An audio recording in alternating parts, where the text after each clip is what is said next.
India is home to around 398 languages. Even though some of them are extinct, each language represents a certain culture, certain values, respective behaviors, and actions. All these facts make India an interesting ecosystem to understand and dissect. This is exactly what Dharmesh passionately pursues. Founder of the India Notes, Dharmesh has worked in the Indian fintech space for several years. In this episode, we walk through his experiences of working with the Indian population and realize how India is a user researcher's most challenging, complex, and interesting puzzle. So let's dive right in. Welcome to the show, Dharmesh. Really great to have you here. Your work on the Indian population and Indian users, and that too a variety of users, is really fascinating to me. And I feel it's an angle that I have not worked well with in my podcast. Like, I've talked to many people, but that pure focus on Indian users is lacking somewhere. So that's why I decided to invite you on the podcast, and you're the best person to talk about it. So thank you so Thank much for joining. thank you. Thanks for having me here today. Awesome. Um, so I guess I'll dive into our first question. And you know, we have a lot of influence from the Western world when it comes to the way our companies are working, our corporate culture is working. But then again, there are certain nuances, and with respect to our population, that we tend to miss. And especially in user research, because we are dealing directly with users, we are having a bottoms up approach. Uh, so I think things can be missed in taking influence from something, and we can lose our originality. So let's start with how Western and Indian users are different, and what research user or UX research methodologies are you using to understand Indian users in the best way? Right. So let's start by understanding what are primarily the difference between the West and India. I see the two important aspects of the lens which can largely differentiate the nature of the people and the cultures here. One, in the West, we largely have homogeneous culture, where West, I'm talking about, let's say, specifically the US culture, right? It's largely probably homogeneous culture. When I say homogeneous culture, they understand a single language, they have certain habits which can be put together in a certain bucket. They have similar festivals, and it's largely celebrated across the countries and all of that. India is largely a heterogeneous culture, and there is different language, different culture, different festivals, all of it changes every 100 kilometers or 300 kilometers, and it changes from state to state. India should largely be treated as a combination of multiple different mini nations together, rather than looking them as a we are just together by boundary, but there are different kinds of cultures inside the country, right? The other thing is Western cultures are mostly towards individualistic societies, and here we are collective societies. So individualistic societies, what is the difference is that an individual is given more importance than the collective, right? From very young they've been told that you'll have to grow up as an independent man or independent woman. They give the space by 18, probably, like once they get a job or once they complete college, they move out of their home. It's looked it's a proud thing to actually be on my own shoes and move out and sort of start my own family. In India, probably it's the reverse, right? You may not see it in like the top 1% of the population, but even today, largely, they actually sort of like appreciate being with your family, appreciate saying that, staying with your parents, appreciate providing like shelter for them, or running the family along with them, right? So these are some of the basic cultural nuances, and it dictates a lot of other sort of things, right? So let's say, for example, if you're living as an independent, like a nuclear family versus a collective family, smaller things like what to purchase on a monthly basis, like even starting from a grocery behavior to the financial behavior, it becomes more complicated in nature. It's not just the number of decision makers in each of these things are not just one or two, but it moves to three and four, right? And each of them have a very different dynamics in that, like the relationship between a father and a son, or a father and a daughter, and between the mother-in-law and the daughter-in-law. So these relationships are more complicated, right? And it differs from like culture to culture and how they look at each of the and how they look at these each others, right? So it's like in a network, the more nodes that you add, the number of connections sort of increases and the nuances sort of increases. So that's one of the two basic difference between the West and the India. Coming to your second question with respect to research methods that we would probably sort of identify, I'm not sure if I have a specific research method, but the lens of looking at as saying that, in India, people could be coming from the collective society would mean that just the opinions or the stories and narratives from one perspective or one point of view might not cut it through, right? So you might need to bring in more people into the picture. So, for example, when we do financial research or behavior, one of the predominant themes that comes across is when we ask women what is their financial behavior, they would they would upfront say that, this is the arena of my husband, like my father takes care of it or my husband takes care of it, and there'll be no further questions. Like if you have to understand the household or the financial behavior of women in India, it is inevitable to eliminate a man in it. And like, right, so it's inevitable that you'll have to bring in a man into the picture, and it could be their parents, it could be their partners, it could be their brothers, whoever it is. That's when you get like a holistic picture of who they are, right? Now, I'm not saying it's a good thing. I'm not getting into this moral judgment of, oh, why can't women have like they want. I definitely feel that women should take control of their own finances because it gives them a lot of freedom to do things. But currently, the situation is this, right? Where majority of the women, they do not manage their finances, is always dependent on like another person, which is most likely a man, right? So if you're trying to understand the financial behavior here, you need to bring in more stakeholders into the picture to get a complete overview of what that particular topic looks like. That is bringing me to another question which I had planned to ask later, but I guess this is the best time. So, when we say that, the collective behavior, we see that more in India rather than individual behavior. But at the same time, we discussed something as, you know, the plateau that we have reached. We discussed this in our intro call before that we have reached a plateau when it comes to the kind of user base we are targeting at with companies like maybe Uber, Swiggy. And now that I think about it, the kind of users we are targeting there, it's more like more focused on the individual, and there is an influence from the West. So, like, even in the user base that we are targeting, if you see the branding as well, the branding and the ads that they are putting up, the positioning, it's focused on that individual bachelor or bachelorette who is going to the office and doing all of her things on her own. That collectiveness, even in their branding and positioning, is missing. So, Mm. how much of that influence, like, is it from the Western influence that, something like Amazon we saw in America, and then Flipkart was launched here. So, are there any connections in that end? Did you see that come up in your research when you were talking to users, or is it like just randomly I'm saying something? Yeah. No, so for example, when I look at research, like specifically research in the context of digital products, I can divide the phase of research into two, right? So one is a research that you try and do to understand how do you attract a product, like attract users for a certain product. Now, the second is the kind of research that you do to make sure once the user lands onto your product, how do you retain them? How do you sort of like help them engage more? And how do you make sure they don't drop off? Now, the first part of the product is what is usually called as a market research, which is largely employed by the marketing teams to make sure what brand positioning should it be, what messaging should it be, what medium should I target, what kind of images should I use, what kind of advertisement should I do, so that it appeals to people and they come to the product.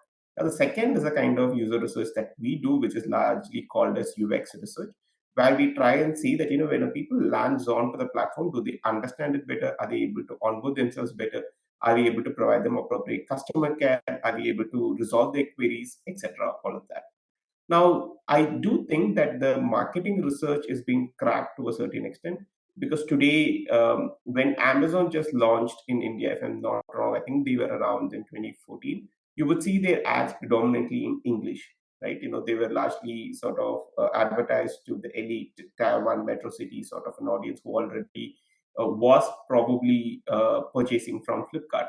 Now, 3 years down the line, around 2017, 2018, the ads completely were regional. Like we started seeing Kannada ads, we started seeing ads in Tamil, we started seeing ads in Hindi. All of that happened. So I think the marketing research or the marketing game is pretty much established, and I think that is being cracked by a lot of companies. Starting from Swiggy, Zomato, everybody does like regional ads, and they're able to grasp the audience. Even starting from the notifications, like they do customize for different cities and different languages. Now, the challenge comes at the core product itself. How much of the customizations can you do? So, for example, let's say in a tier one city like Bangalore, let's take a case of a taxi booking app like Uber or Ola. Now, we do assume that people understand technology better, and so that they understand when you see cars on the map, that you are able to sort of like pin a point, and then they're able to set the location to where they want to go. We know exactly where we want to go and all of that. Now, the same thing, if I take the context and put it in a smaller town. Now, in a smaller town, the addresses probably are not as straightforward as you might see in a tier one city. I can tell in like in a city like Bangalore, I can tell I want to go from A apartment to B apartment, and the B apartment will already be in the map. So when I go to a smaller city, the addresses are not largely how it's being defined in Google Maps, but based on certain references. It could be next to this temple, it could be next to this shop, it could be next to this street. So there are different identifiers for an address. Now, in that case, also, like say, for example, rather than what does a map mean when somebody opens an app and then you just see a map and there are a bunch of these cars. Now, what does that mean? Can there be a more simplified version of it for someone, let's say someone who is sort of like 40 years old or 50 years old? For them, how do they understand these interfaces? So let's say, for example, in a smaller city, these cabs, the autos. Let's say if you're trying to replace autos there with cabs. Now these autos are not only used to take passengers; they're also sometimes used to take goods. Now, do you have an option to say that are you trying to book for a goods or a sort of passenger?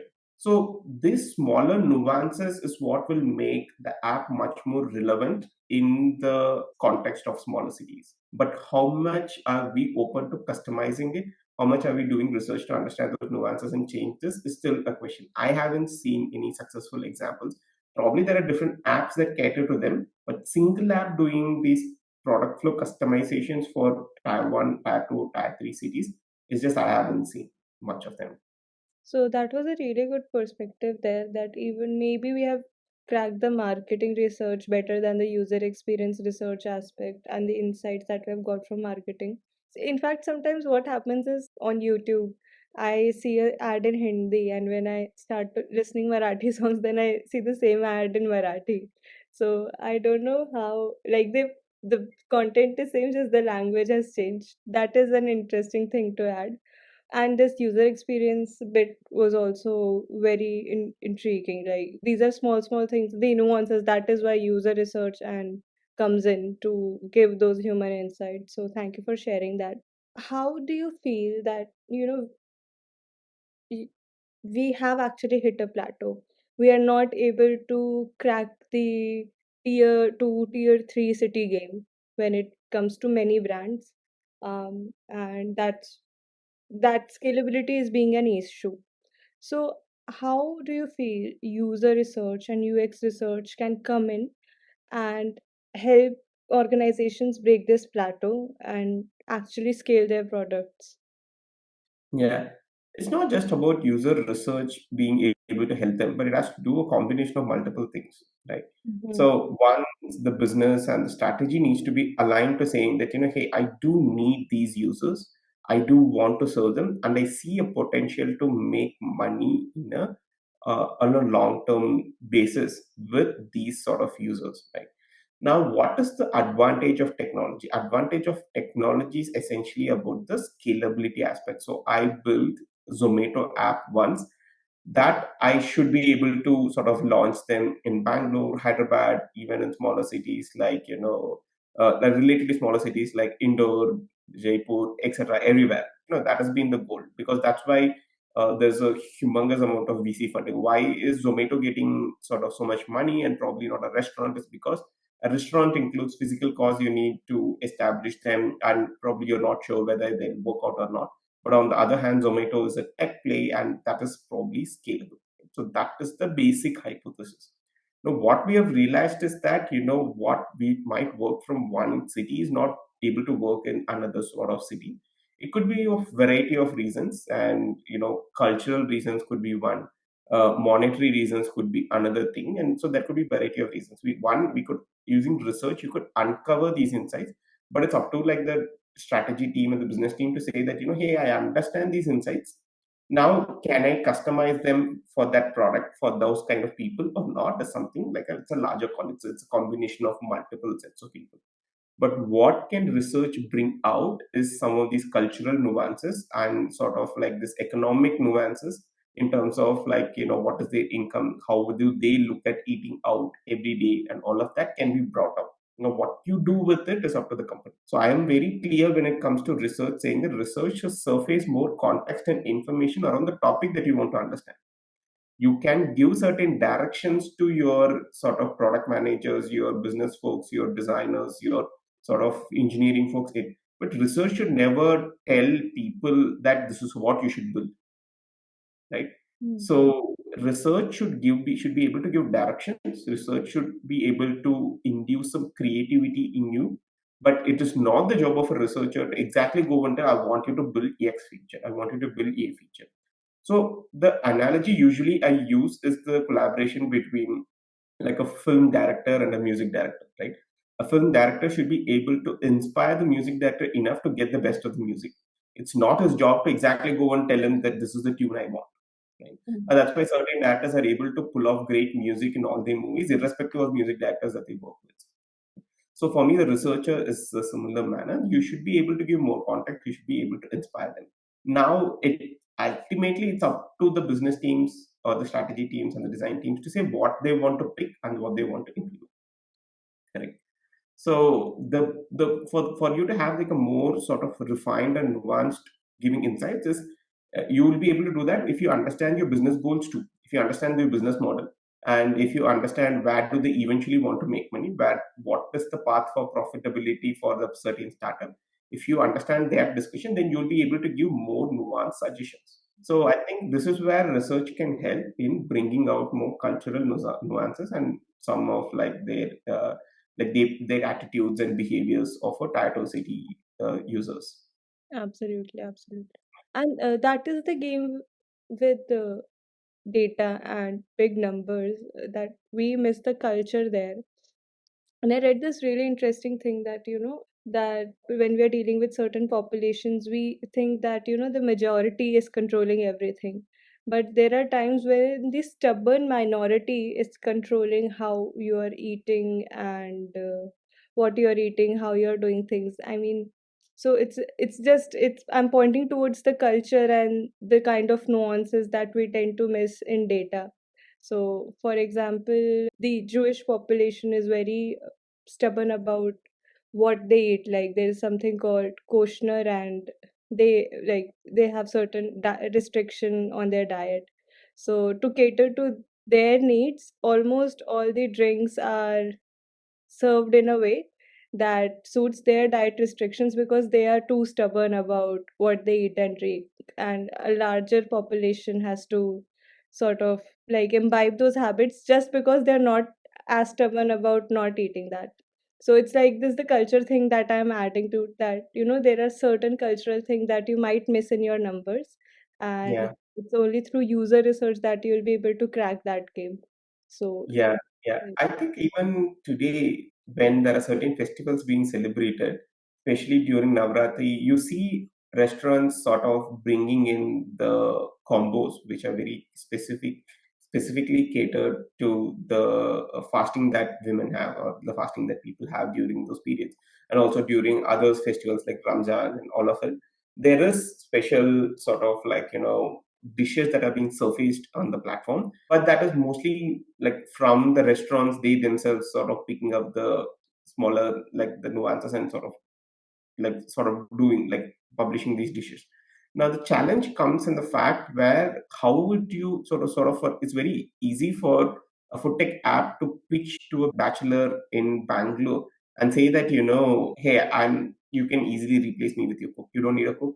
All you need is Swiggy and Zomato, right? But it's very difficult to penetrate into a household and say that, I will replace your sort of kitchen. Why it becomes a challenge is because in a smaller city, probably we are still living in a patriarchal family. There are certain tasks that are allocated to the different people in the home, right?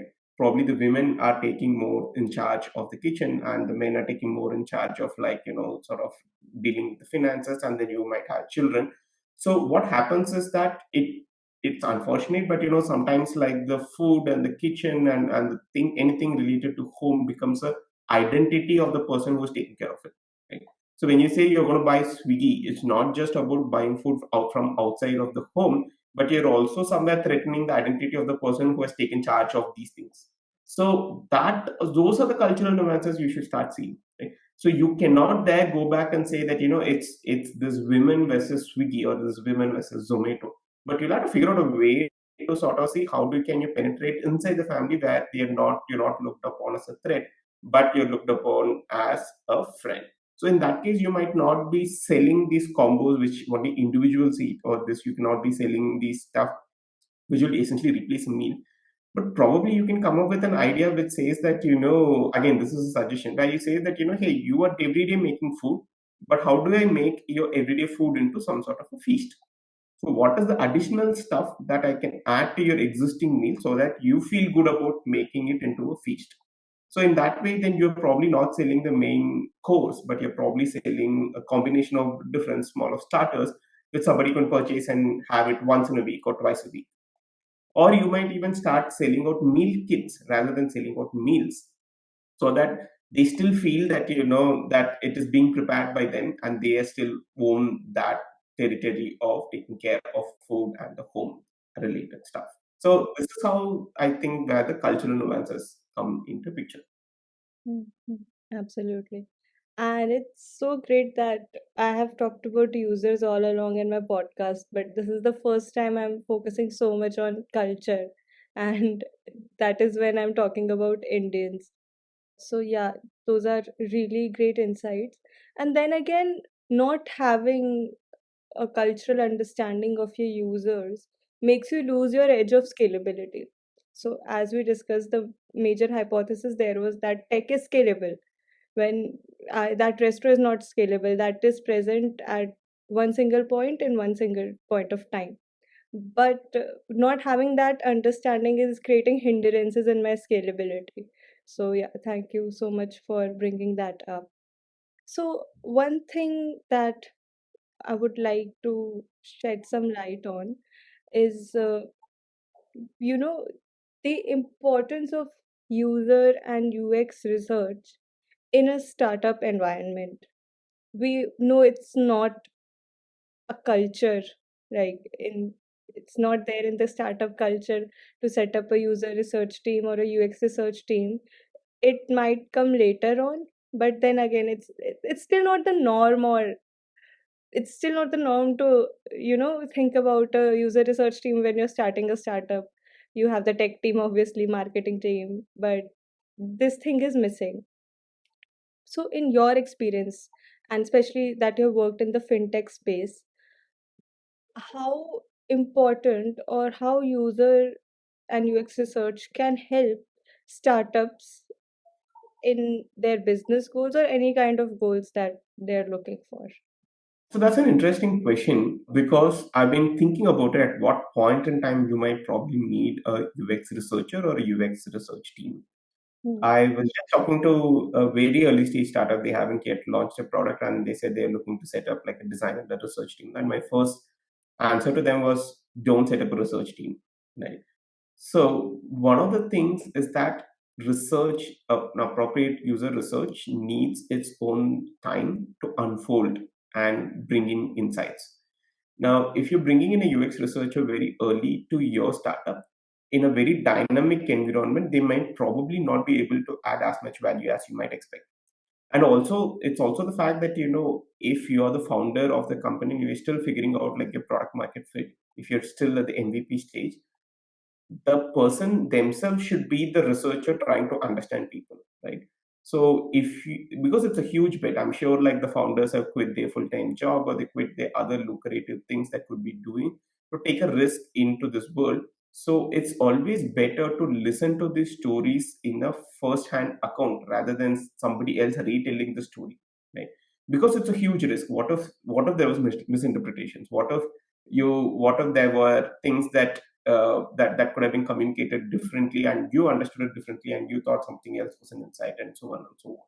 You could definitely take help from other people who are experts in certain regions, but their founders themselves should dip their feet into it and try and understand what the user's life look like. Right. Now, once you've achieved like an MVP, you have created a product and you know that the product positioning is right and users are coming to your product and they're sort of using their product, and there's a smooth workflow that's going on. One of the indicators is that your marketing spend has become less, your CAC is less, and you're starting to get more and more referrals. There is word of mouth, and all of that. People start referring your product. So these are some of the indicators that you can sense that our people are ready to pay right now, right? So if they've been a free users and they've converted themselves into a paid users. So these are some of the indicators that tells you that hey, something about this product is working and people have already accepted it. They've made it a part of their life. Now, when you want to expand to different range of products from one, for example, something like an app like PhonePay has cracked the UPA game, the scan and pay game. Now, when PhonePay wants to launch like an insurance product or like a stock investment product or like a mutual fund product, now it becomes more necessary for them to actually get a UX researcher or a user researcher and have a team who could go to the field and replicate like the same enthusiasm of understanding people in a large scale. Now, by this time, when when the product is already doing really well, the founders have moved on to different other operations, right? They have to take care of finances, they have to take care of strategy, they have to take care of other sort of things to keep this engine running. Now, they might not have the time and muscle to go and do this research another time, like it again in the market. So that's the time they could have more reliable sources. Of course, you'll have your business analyst who will pull up your data and sort of give you a quantitative perspective, but you should also have a qualitative perspective by having like a bunch of researchers who can help you with it. Now, in you launch a new product is one place where I see research team helping them. Or when you launch for a new market, like how in the previous example we were talking about a food tech company moving from one set of cities to other set of cities, that's where some of the cultural nuances can actually help them. So I think these are two places where user research could definitely help. And of course, on a day-to-day activities, when you're trying to improvise an existing flow, like you're trying to improvise retention, you're trying to improvise drop-offs, reduce drop-offs in a product, those are the places where research will help. So in those places, you will mostly be using a research, using an artifact like usability testing. But in the other cases where you're trying to launch a new product or a new sector into a sort of new city sort of a thing, you'll be using user interviews, which is like exploratory sort of research. You brought up a really beautiful point, that is the founder being the researcher when you're launching. That becomes really important because I just read yesterday that in this modern world, the distance between the user and the maker is increasing. And that is why we see, fallacies in our design and the things we design. Then again, the culture thing, we don't understand the culture and we launch it and then it doesn't work because there is a huge distance between who are making those things and who are using those things. Founder being the researcher and dipping into the lifestyle and the environment of users can actually save a lot. I mean, Yeah.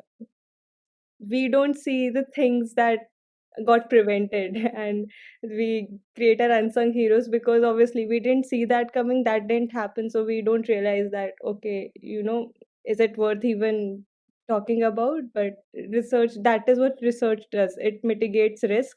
And because we didn't see that risk, thankfully, it play out, it can increase your chances of success or achieving your goal. Now, sticking to the point of startups and do you think, like you said, that in the initial phase you wouldn't want a startup to have a user research or dedicated UX research team, but a founder doing the research? But then again, when it comes to bootstrapped or low funded startups, uh, do you feel that the same logic of having like routing one product offering first and then moving on to user and UX research team works well? Or are there some other ways through which we can inculcate user research and UX research and that can actually help a bootstrapped startup or a low funded startup? So the parameter of whether they are low funded, bootstrap, it actually doesn't matter, right? It's not like if you give me like $10 million and I'll be able to get insights faster. Right? So that is never going to happen where you say that if you put too many people into the problem and my research will accelerate, right? So that usually doesn't happen. So it actually doesn't matter whether you're low funded, bootstrap, or you're funded company. Maybe certain things you can sort of accelerate rather than so you might accelerate the process at certain points. Let's say, for example, like how figuring out whom should I be talking to, right? If you're a well-funded startup, you can actually get an agency who will help you sort this out, but you should still be involved. Correct. Now, if you're a bootstrap sort of startup, you might figure it out in a slightly more economical way without actually hiring an agency or having a researcher. But it might take a slightly more time, but it's not going to be drastically different. So what might take 2 weeks might take for a bootstrap startup, let's say 3 weeks or 4 weeks. Right? But I don't see a drastic difference where a well-funded startup gets it in a day and the other person takes 4 months. Right? So that difference sort of does not sort of happen. Now, if I don't think there is a specific method for like a low funded sort of startups. One thing I would um, sort of figure out, or I would recommend when I see a lot of bootstrap startups, is that there's a fear, what the fear of failure, right? So once there is a sense of fear of failure, and there's a lot of anxiety levels because there are too many things at stake. For example, they might have gotten some sort of timeline with their family saying that I want to figure this out in the next 1 year. I want to figure this out in the next 2 years, right? So that could create a pressure in for them to keep doing multiple things or trying out multiple of these things. Now, what they probably don't understand is the cost of failure is very much high, or sometimes they're very stuck to sort of one idea and they're trying to. It's a having a hammer and looking for a nail sort of a problem. Like they might have one technology, they might have one set of workflows, and they're looking for different use cases to sort of fit in. For example, what happens in a bootstrap sort of company, it will be predominantly founders run because you don't have sort of angel investors, or there are not external people who are sort of constantly monitoring what you do and giving you appropriate advices. It becomes very challenging. You could get lost in your sort of own world. Now, for them also, user research, they'll have to detach themselves a little bit more, and they will have to sort of take that gut feeling, or they'll have to experiment with these different things, right? And user research or talking to people, let's just keep it very simple, like user interviews or talking to people will actually help who eventually want to use the product, right? So there are two types of entrepreneurs, at least I sort of see in this space. There are one entrepreneur who's very passionate about a certain problem statement and they want to do something about it. Someone come and say that what, I'm very passionate about healthcare. I'm very passionate about food tech. I'm very passionate about fintech. Now they'll figure out opportunities within that, and then they will then do things. There are other set of entrepreneurs who their goal is to become an entrepreneur. They're looking for problem statements otherwise, right? Now, I think those cases where the challenge sort of because the context or understanding of whom you're solving for, what you're solving for, is very less. Right? There are certain accidental entrepreneurs who have gone on to do really really well, right? But we'll also have to understand like that they are probably 0.1 percentage of it, right? The rest 99.9 percentage probably did not make it. We don't know these stories. We don't talk about them in the media, right? So that level of detachment is less. Or for example, or I can put it this way: the bootstrap startup, the attachment to what you're trying to build is too high, that that you there's a fear of risking or losing sort of everything. Then you get too attached to the problem. In a fund startup, what happens is that now that your worry of money has actually gone away from the back of your mind, you at least have the time and space to experiment. Mhm. Okay, so few points there. First of all, thank you for bringing that failure thing up. So our perception becomes really skewed because we don't see the graveyard. We just see the success stories, and in my experience as well, user research, like research, has helped us see the graveyard, like see the actual pool of things rather than only the things that survive. It Yeah, like helps us take the entire population and who out of them died and who survived. So that helps create, like, I won't say good perception, but like a more real perception of reality. So yeah. yeah. Thank you for bringing that up. But then again, bootstrapped and funded, the worry of money is not there. At the same time, I need to experiment and do trial and error to move forward. When I am in a bootstrapped company, um, in my case, in my experience, user research, I as a user research have done a lot of trial and error, and that has only helped me move forward in maybe in research jobs or in other methodologies or things that I'm working with. I don't think we can move forward without trial and error and experimentation, because it's only the feedback that we get from reality matters, not what my other founders are saying or what the startup culture is saying, what my users and reality is saying. So, how do I position myself as a bootstrapped startup in a way that I'm also able to experiment? At the same time, the cost of my failures doesn't threaten my survival. So every time when we are building out experiences, right? So there is one way where you're thinking through all the different sort of scenarios that plays out probably in a customer journey. Now, let's say you're building a product within Google. Okay, now let's even take a very the famous product like Google Pay. If you're building out Google Pay, you need to think through all the different scenarios, how that Google Pay integrates with the other ecosystem. How are you sort of like utilizing like a Gmail login for a Google Pay? How what happens when somebody's money gets stuck? Okay, how do you deal with that sort of concerns and all of that? Now that's because Google has established its standard. It has a certain brand value. It has a certain trust in the society. Now you need to sort of live up to that trust, right? It's almost like it's almost like being a son or daughter of a great entrepreneur. You'll have to live up to that sort of name that has already been there. No, but if you're starting out as like a bootstrap startup, you don't have this baggage of what you are and whom you should sort of live up to, right? So you can be anyone, and that is a huge advantage for somebody who's starting up, right? And for them, let's say for example, if it's a bootstrap startup who is building out a product, they could just build out like the main flows and put it out to people and get like feedback, right? So let's say for example, in a product like this, even if your users are just 100, don't hook them up to a customer care number, hook them up to your mobile number, right? So that you get constant sort of feedback from people, right?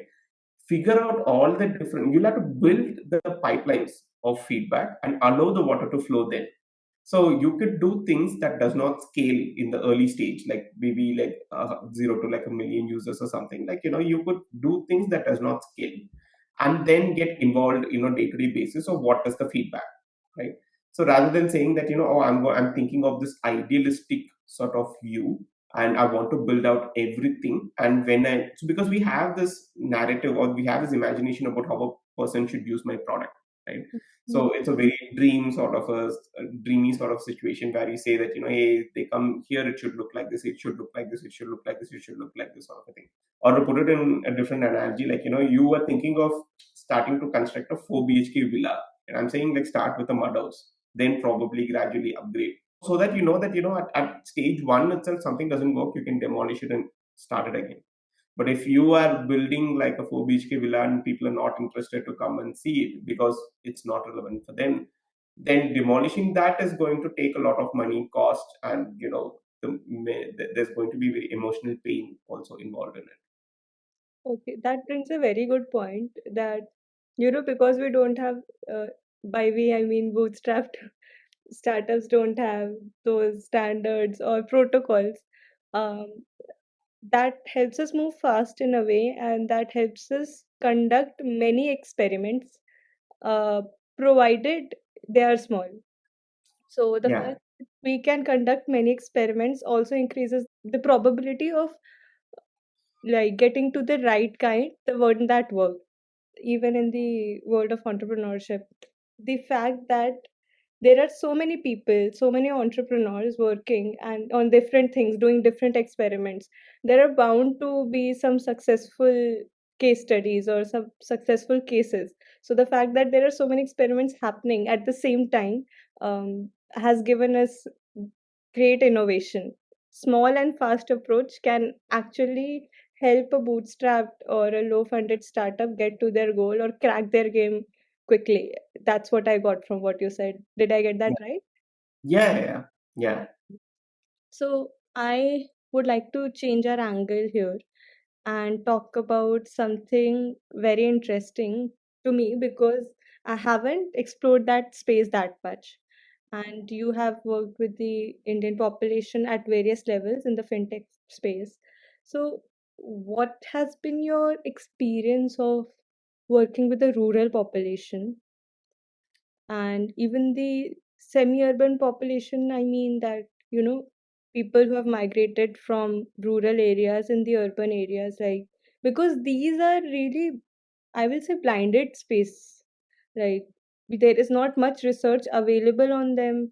Even if there is, like, I don't understand it in the sense because I have not been able to talk to them. It's uh, to a very great level. It was only recently when I was doing some research for a metro project that is going to touch the outer skirts, cities like Meerut to Delhi. So that was my first tryst with people on the ground and getting to know the stories of semi-urban and rural population. And it was a very small piece, like a very thin slice, but it was really interesting. But I would like to know more about such experiences of working with rural populations and the semi-urban populations. Any anecdotes that you like to share so that we get an idea Sure. of how heterogeneous the picture actually is and how interesting it is. To address this point first, I do think there is research that is available.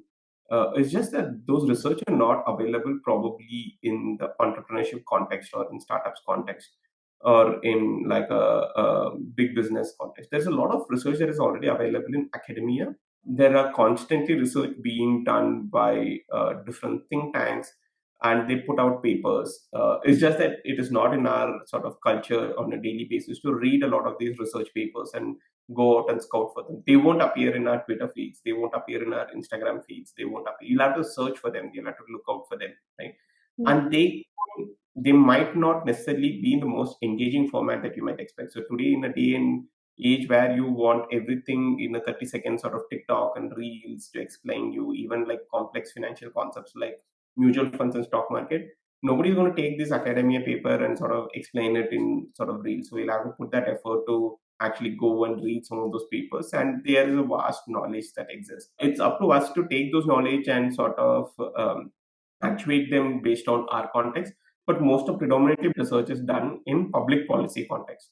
They might suggest some things for government for change, right? But at the core, it's the behavior of people. It's the same sort of thing. Now, coming to the first point that you talked about, what is the difference between doing research in sort of urban, rural, and like semi-urban sort of population? One, there is a the way of doing research would differ depending on like their technology barriers, how much they understand technology and their access to them. Now, the second thing that I've personally found it more eye-opening is just the lens in how they look at the world. Every time I go in with an assumption of how like who these people are, what their life might be, every time being very surprised because they break it from they break my sort of understanding of who they are. Right now, it's just the fact that let's say very simple fact that let's say a researcher is getting paid a salary of let's say even as conservatively like 10 lakhs per annum, right?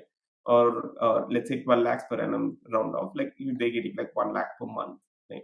And one just having 1 lakh per month gives probably the researcher access to better housing, better food, better healthcare, better shelter, everything, right? Not just a researcher, this could be anyone, designer, engineer, everyone, like even founders, right? Now, what happens when your income reduces to, let's say, 30,000?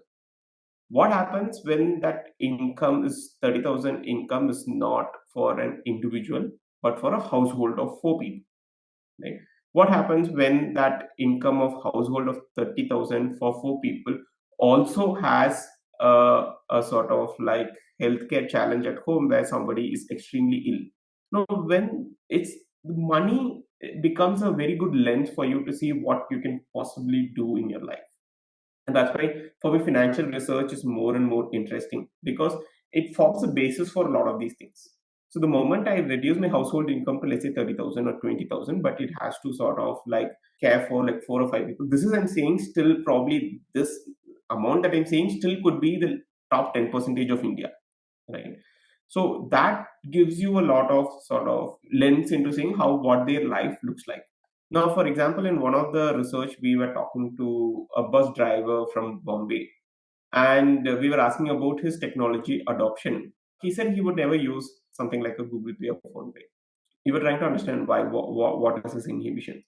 He said that, you know what, if I go to sort of like a tailor or like a tea shop, and if I am sort of like scanning this QR code, and let's say the money doesn't sort of go through, that guy is going to shout at me saying that I don't have money in the bank and that's why I'm throwing up a tantrum.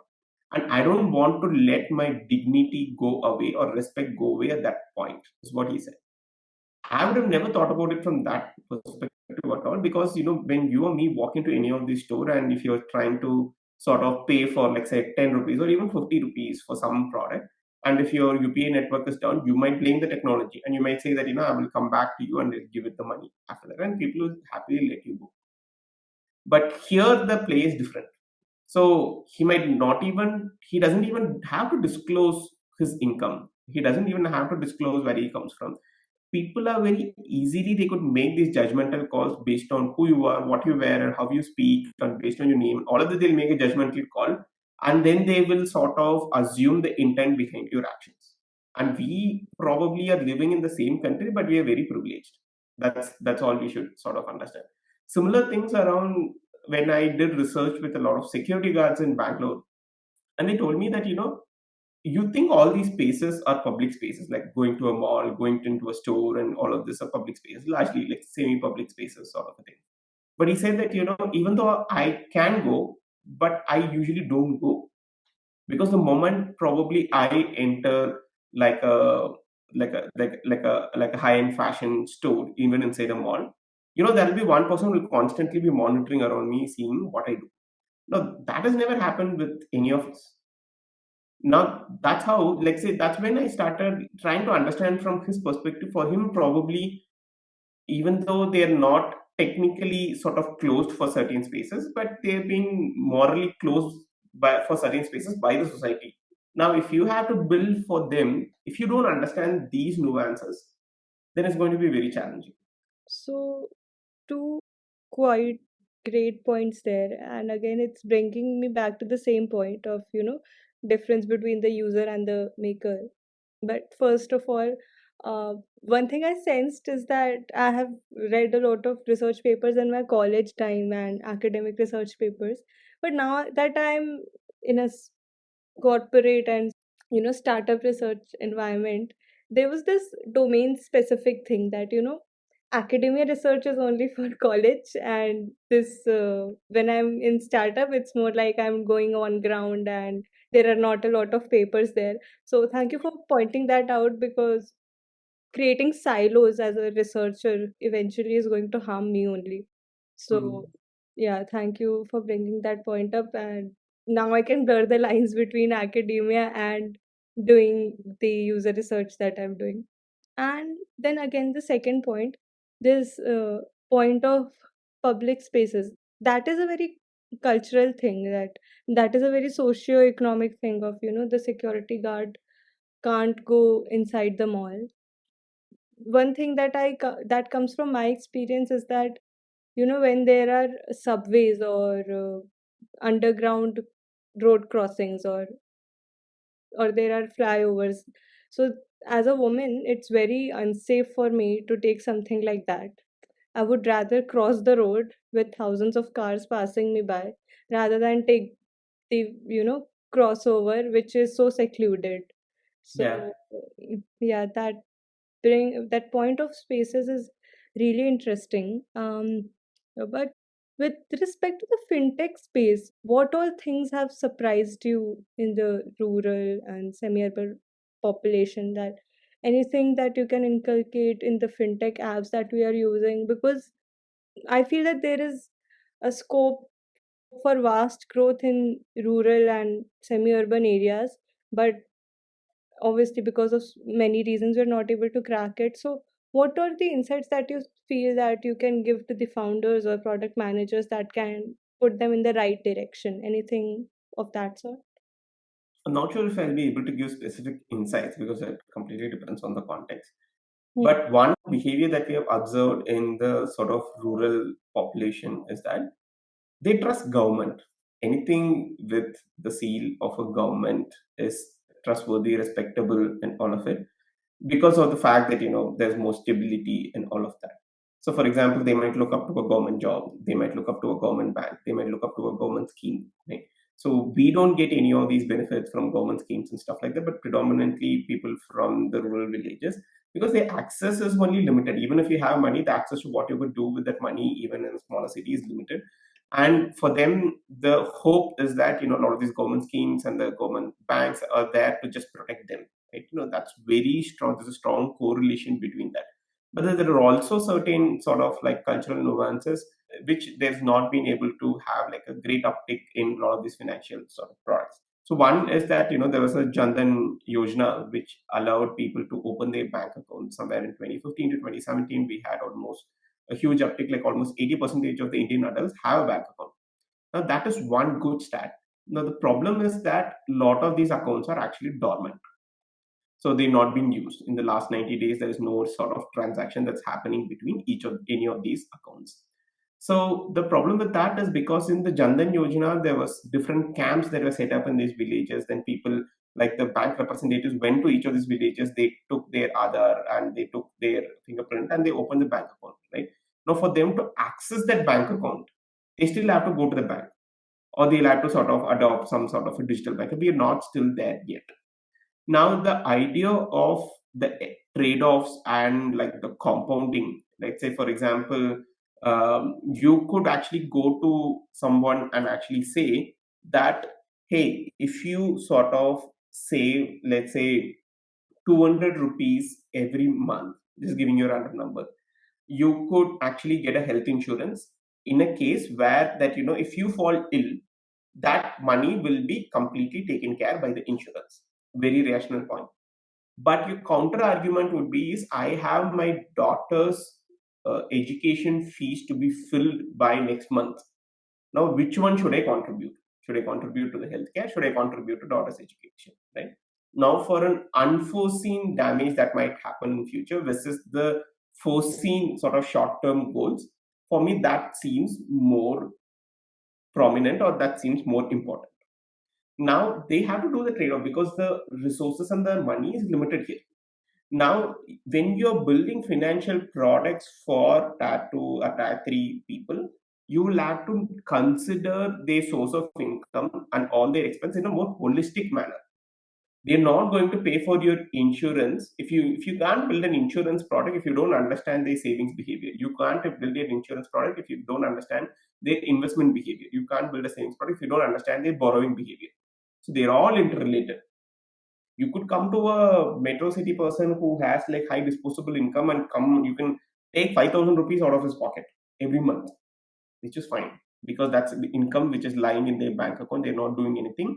You could educate them and you can take that money out of their bank account. This is not possible when you're building product for Tier 1, Tier 3 cities. Right? And that's where research also sort of helps you in understanding it more. So also, let's say, for example, another thing also around their attitude of life. So you can't sort of come and say that one of the biggest deterrent for life insurance in a tier two city, the competitor for there is actually their sons and daughters. They want to say that I don't need money to take care in the old age, like for example retirement fund, not even like term insurance, say retirement fund. They'll say that my sons and daughters are my retirement fund, I don't have to separately save money for it. Like, how do you counter argue with that? Right. So yeah, I mean, so when you're building like products for tier 2 or tier 3 cities, you need to understand these nuances. When we did this research near Ranchi, there was one interesting thing that we had observed, right? They said that, we were talking to one of the bank employee in a branch, and he said that, what, the, the usage of cards is actually very low, even though people have been given the debit cards. So we asked him why. He said that we usually give this along with the debit card is issued with along with documents like other documents as how to use and the checkbook and all of that with it. So they think these are very important and personal documents. They take those documents and put it in somewhere safe place. They don't think of it as a portable sort of device. Like how we take the debit cards and put it in our wallet, and that is used to actually use for that sort of mobility, right? They think all of these documents are together, so they keep it safe inside. So nobody actually carries debit card with them, and so there is no use. There's not much usage of the debit card. Is one thing. And another thing also he pointed out and said that, see, most people are in a farming community, they wear dhotis. And the dhotis does not have a pocket for you to keep a debit. So, stuff like this are very sort of eye-opening. You cannot imagine this sitting in an AC office in Bangalore, Delhi, Hyderabad, Bombay, anywhere, right? You have to go to the field and be there and be with these people. Even if you're not doing user research, just observing people itself gives so much interesting insights. Again, some really great points you brought there. And in fact, I can sort of confirm, I don't know if it's a confirmation bias, but when you said that, people trust in the government. So as I was doing research in the outskirts cities and semi-urban cities like Meerut, I had to pitch in a way that when I said the word NRCTC, which is the government organization that is creating the metro, that Mm. sort of built a trust in them. Like after a few trials, I understood that okay, that's how I'll have to pitch it. If I say researcher and this and that it's not going to work. So even in my behavior, it's sort of instilled that मैं NRCTC से हूँ, and that's a government organization that they're seeing around them, those boards, and they're creating the metro. So they had some sense of trust that okay, maybe I can talk to this woman now that I see a government word that I'm seeing all around. So yeah, that also came up in my experience. And when I was working for startup, I didn't have to build the trust there because they were already using the product, and they already had the trust. I had to sort of start with an emotional connect or understanding their life and position so that they could open up to me. So again, two really different points. Here I was dealing with the US population and then with the Indian population. So yeah. And the Jan Dhan thing, I saw a lot of like maids in my areas. So some beautiful things about Jan Dhan. A, you can open an account with a local general store. So you can go to a general store and that person can help you from biometric to everything. So that scalability that was brought about in Jan Dhan, because when you go to the bank, like the bank itself becomes a huge hindrance. Even the government banks, because it is so crowded, someone has to think twice before going to the government bank in an urban city because he or she will have to take a day off. They might have to take a day off, and that scalability issue that I felt was like phenomenal. And then again, if you have to draw money also, there are centers like this with the general store only where you can go and draw money. In fact, some are also charging extra for giving money. So the person that you're saying, where that in a grocery store they have been able to sort of withdraw money, deposit money, and all of it. So they are called a banking correspondent. They are a form of representative authorized by RBA. So I can actually go and become a banking correspondent of any of the banks, right? and I think there are some requirements, and I should have like a general store. They've given me the softwares. Right? So anybody could just go with their account number and other authentication, and they'll be able to perform all the banking action, almost all the banking actions that you perform with the bank.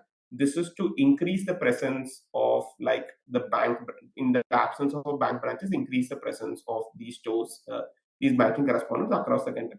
But again, the challenge is that they've been able to do money in and money out operations. Okay. So, which means cash in, cash out. Like you put in the money, you take the money out. So, a bank really does not make money in, cash out. They make money in sort of lending, loans, and all the other things. And also, an economy grows not through cash in, cash out, also through like getting other financial products in investments, in borrowing, and all of that. I'm not sure to what extent that is possible with a banking correspondent. I think they'll be able to pay their electricity bills and all of that is possible. They're able to buy insurance, but I'm not sure if I don't think they still have the ability to give out loans, or they don't think they have the ability to sort of help them invest in sort of mutual funds and all these etc. stuff. Right? Those are two Christian. So also these are at the beginning stages. We'll have to see in the next decade how these banking correspondents evolve. Would they evolve into full-fledged sort of financial services is again a question. Yeah, absolutely. Dharmesh, thank you so much for your time. We talked about a lot of things, and it gave me a direction to how to think about the Indian population and how to approach when I'm talking to Indian users. So thank you so much for all the insights and all the points that you brought up. Thank you for having me. It was great talking to you. Every time I talk about it just excites me to go back and learn more about how we can do better sort of research and understand people more.